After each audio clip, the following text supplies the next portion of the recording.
Bonjour à toutes et à tous et bienvenue dans votre journal. Il est midi, nous sommes le jeudi 13 avril et voici les titres de l'actualité.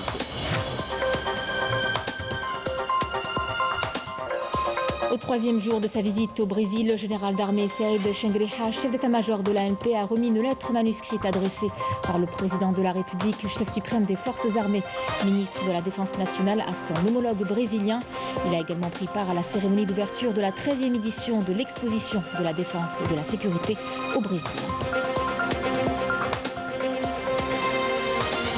L'ONI se diversifie, elle se lance dans la fabrication de panneaux solaires, de TPE et de bien d'autres pièces auparavant importées. Un atout qui contribuera à créer de la richesse et des emplois, réduira la facture des importations et mettra en place une nouvelle industrie sur le marché national.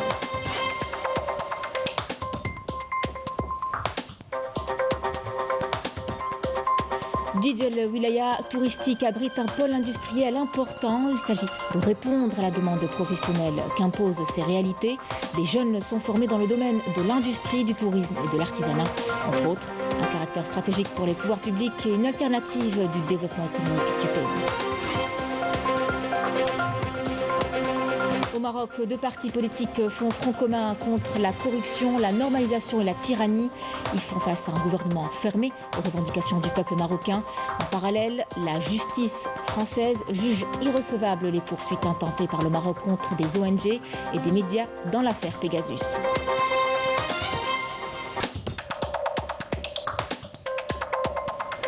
Il y a 65 ans est né d'une nouvelle philosophie de la révolution à 11 à nul autre pareil dans l'histoire du football. Ils étaient les militants, balle au pied, de la cause nationale. La glorieuse équipe du FLN était constituée de joueurs qui ont tout abandonné pour porter l'étendard de l'Algérie combattante. Mesdames, Messieurs, bienvenue à vous.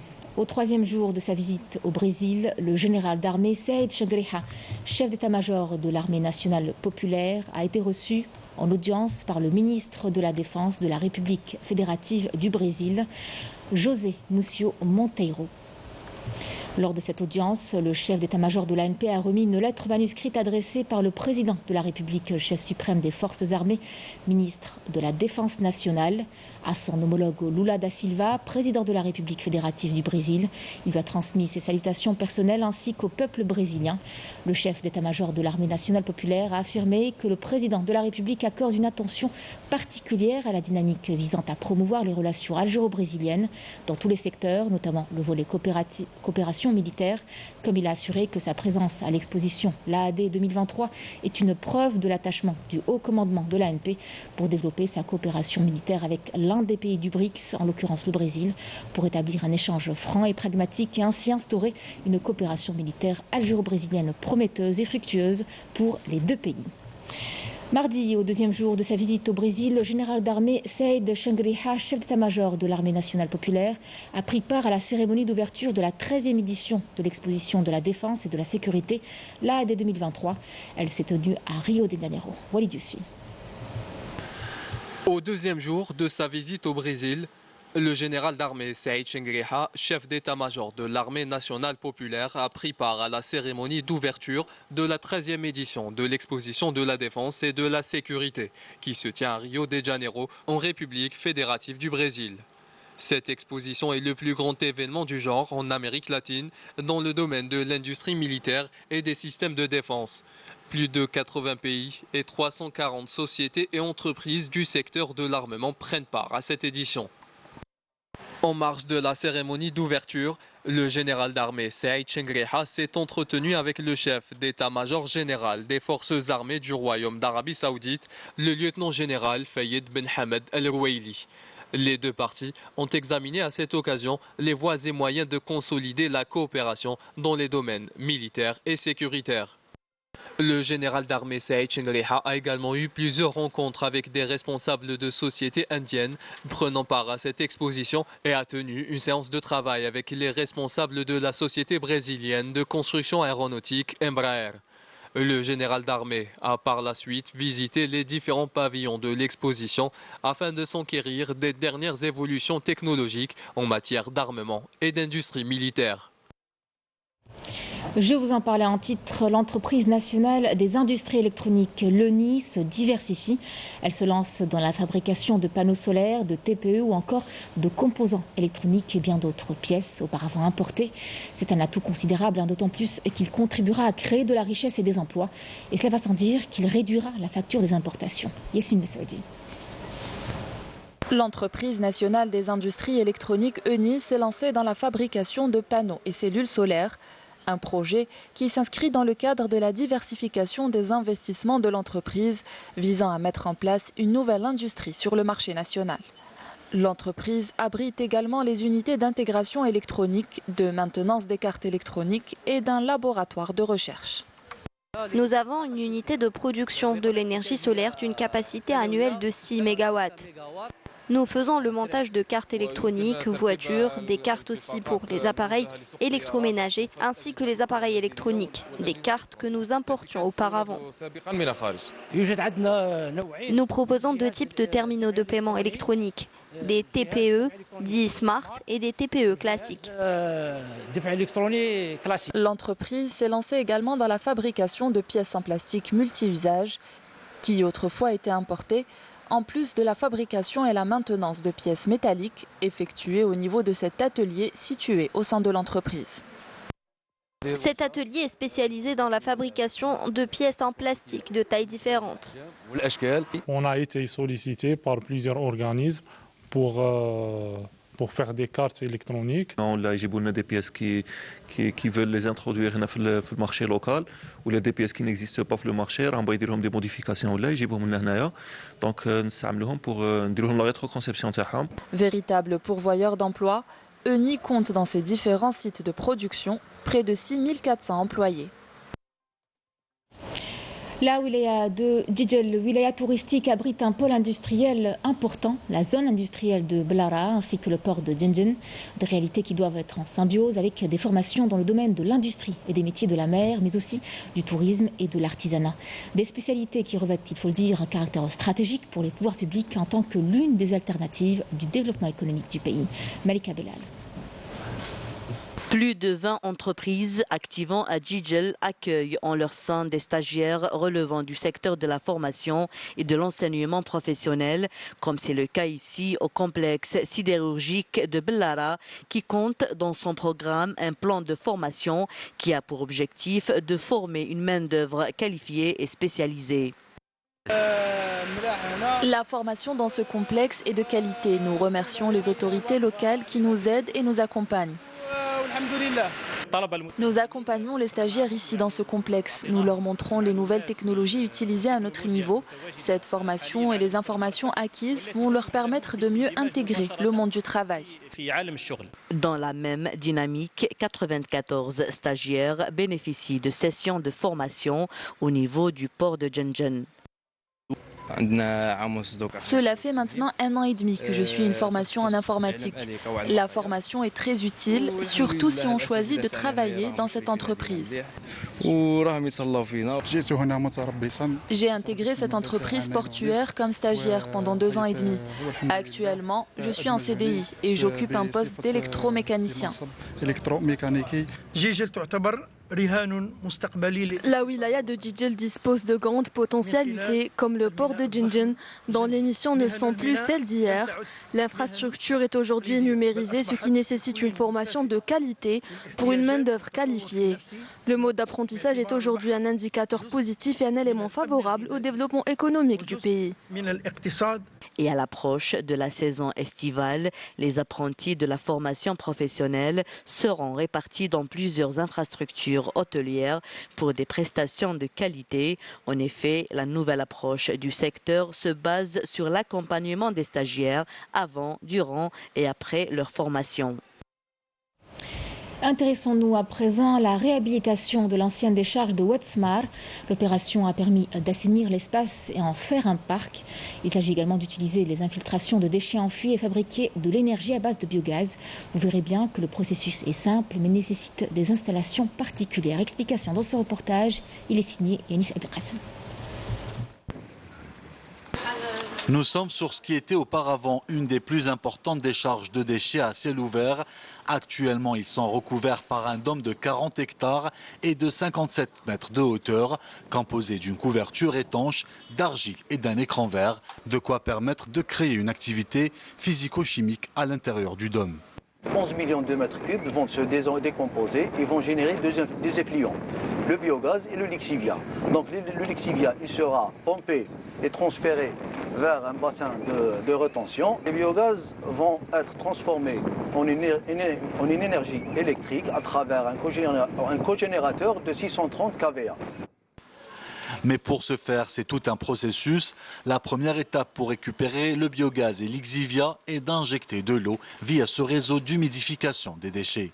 Le réseau sert à injecter l'eau au niveau des déchets. pour provoquer la production de biogaz à partir de la dégradation de la matière organique اللي كاينه في les déchets باش نقدروا نزيدوا نفالوريزيو البيوغاز تاعنا ونعاودوا نتحصلوا l'électricité اللي تقدر تصير لنا l'alimentation تاع السيت تاعنا. Et pour permettre cette production d'énergie, les puits de captage sont équipés de pompes pneumatiques qui aspirent les jus de déchets et le gaz émis vers les installations de traitement existantes sur le site. Le risque est maîtrisé et valorisable. CH4 au lieu اللي يروح à l'air libre راح نسبيري ونبعثو pour valoriser et produire l'électricité pour le site. L'Ixivia راح تهبط لنا vers les bassins de décontation باش تدخل pour traitement par osmose inverse وين يخرج لنا 80% l'eau claire perméable et 20% سي كونسونطرا راح تروح vers un bassin باش تتعرض للشمس تصرى لها évaporation. Cette installation a pour rôle de suivre tout ce qui afflue de cette ex-décharge et de vérifier les gisements des deux gaz pour les exploiter et récupérer l'énergie. Cet équipement, il sera géré par l'IPG-CETAL, par des techniciens. La capacité de cette installation est de 720 mètres cubes par jour. Les capacités de la station de biogaz, elle est de 1700 mètres cubes par heure. Et le groupe électrogène, il est de 630 kVA par heure.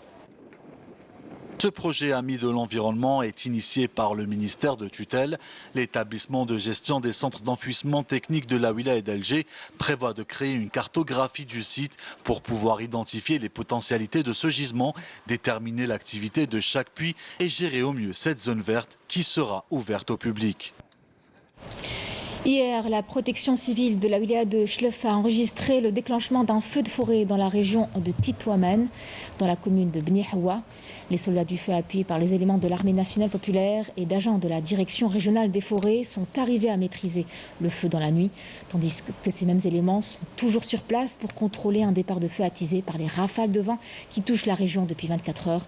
Une région bien connue pour son terrain difficile et très accidenté. On écoute ces déclarations.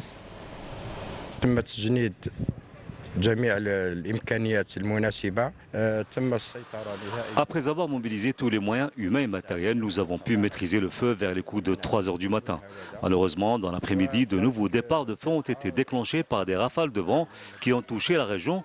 Nous avons alors déployé de nouveau le dispositif de lutte contre les feux de forêt, appuyé par des véhicules anti-incendie type bulldozer. Heureusement, on ne déplore aucune victime selon les responsables locaux de la protection civile et de la direction régionale des forêts. Et si je me suis déplacé ici avec la commission de sécurité de la wilaya, c'est pour nous enquérir des mesures prises pour garantir une sécurité optimale aux habitants de la région.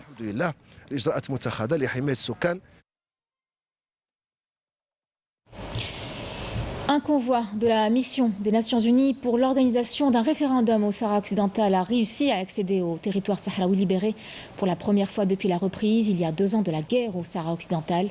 Le président de la République sahraoui, Brahim Ghali, et secrétaire général du Front Polisario avaient rappelé le mois dernier, dans un message adressé au SG des Nations Unies, Antonio Guterres, les efforts que le Front Polisario n'a eu de cesse de déployer pour assurer la sécurité et l'intégrité des observateurs militaires de la MINURSO qui se trouvent dans les territoires libérés et faciliter la tâche de la mission en dépit de la violation par l'occupant marocain du cessez-le-feu de 1991. Au Maroc, 2 partis politiques font front commun contre la corruption, la normalisation et la tyrannie. Ils font face à un gouvernement totalement fermé à des revendications liées entre autres à la libération des prisonniers politiques, l'abandon de cette normalisation avec l'entité sioniste, la fin d'une corruption généralisée, d'une politique hasardeuse. Une action commune est convenue pour répondre à ces demandes. Yemina Saïdi. Le Maroc vit au quotidien au rythme des protestations et des manifestations qui n'épargnent aucun secteur. Population, associations et partis politiques font front commun face à un merzen hermétique à leurs revendications, celles liées notamment à la libération des prisonniers politiques, l'abandon de la normalisation avec l'entité sioniste, la corruption et la tyrannie. La Fédération de gauche démocratique et le parti Voix démocratique travailliste ont justement appelé à la libération de tous les prisonniers politiques au Maroc, à l'abandon de toute forme de normalisation et au soutien du peuple palestinien dans sa lutte pour la liberté, l'indépendance et l'édification de son État.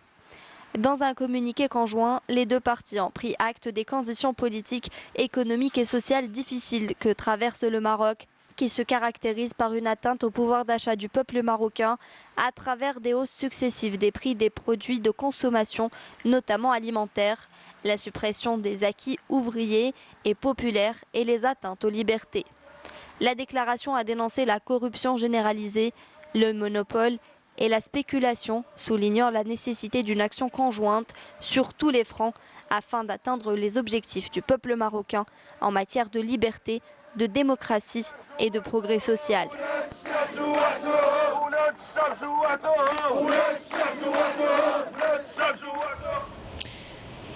La justice française juge irrecevables les poursuites intentées par le Maroc contre des ONG et pas moins de 8 médias français dans l'affaire Pegasus.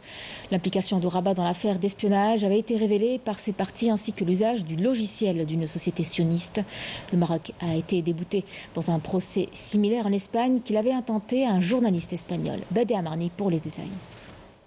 La Cour d'appel de Paris a confirmé l'irrecevabilité des poursuites en diffamation intentées par le Maroc contre des ONG et des médias français ayant révélé ou dénoncé le recours par Rabat au logiciel d'espionnage Pegasus conçu par la société sioniste NSO.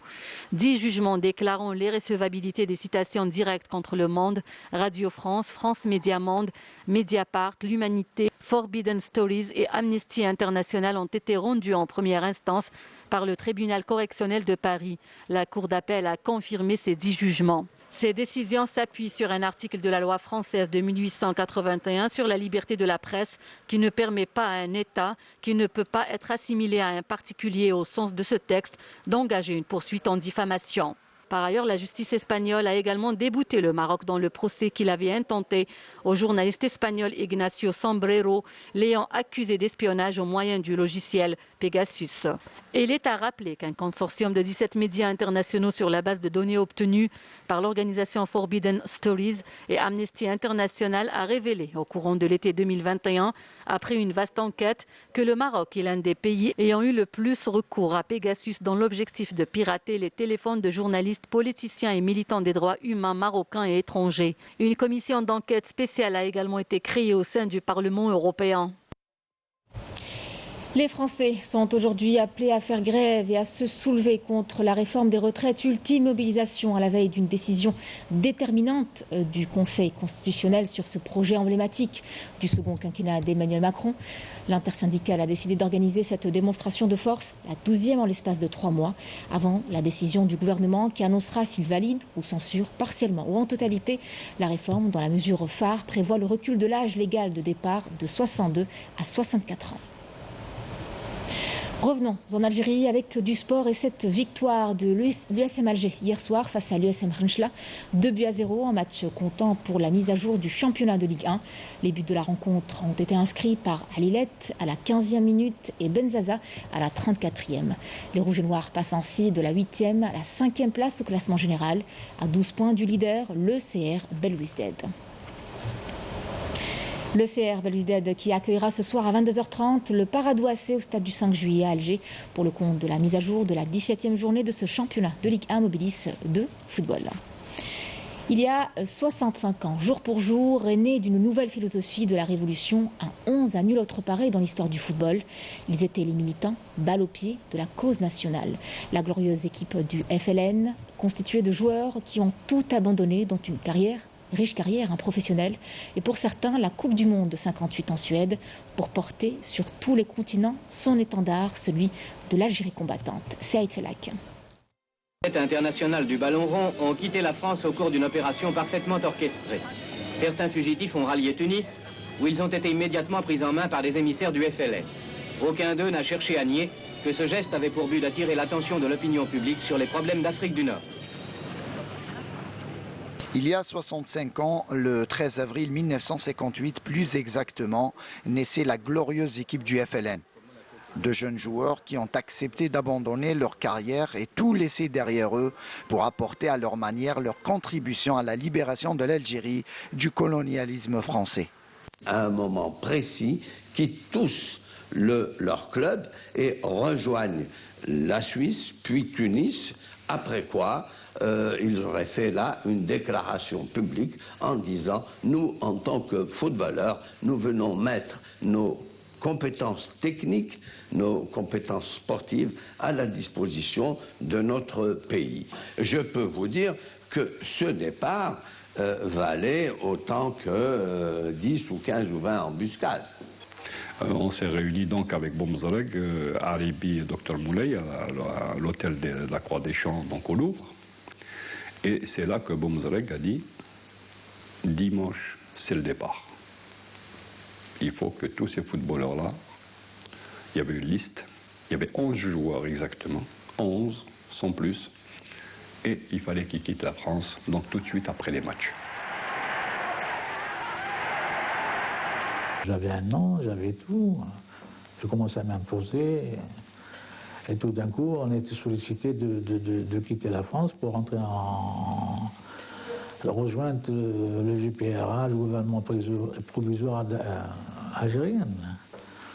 Bon, il y avait des responsables politiques de France qui sont venus nous solliciter. Qu'est-ce que vous voulez? On est rentré, on est parti, avec ma femme et tout.